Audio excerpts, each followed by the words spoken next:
Tingnan nyo ang aking beans. Diba last time, nag-ano na ako dito. Nakakuha na ako ng isa. Yun, ang haba niya talaga. Ang ganda niya. Pero kasi busy ako nung nakaraan. Tapos, ilan-ilan lang kasi yung bunga niya.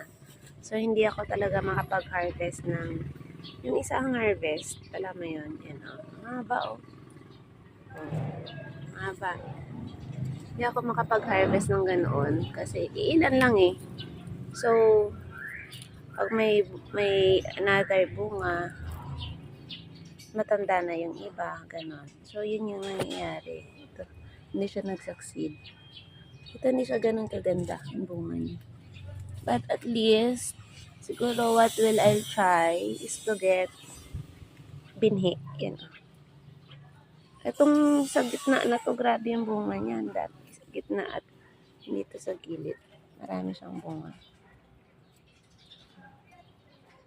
So, magkuha na lang ako ng binhi as much as I can.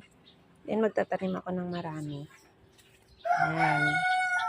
Pero pwede na ako makapag-harvest. Yun. Kung makuha. Ayan. Meron ako dong isa sa loob. Ito may another. Yung sili ko.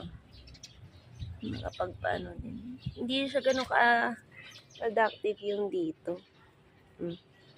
Tingnan nyo yung mga gabi ko. Liitan na. Liit na lang sila. Yung dumadami yung lemons ko. Puro bulaklak. So, tingnan natin. At least may binhi ako, diba? Yan. Ito ang magiging binhi ko din to.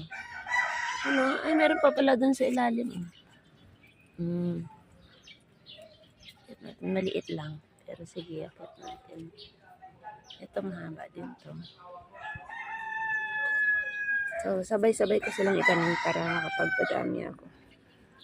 Okay.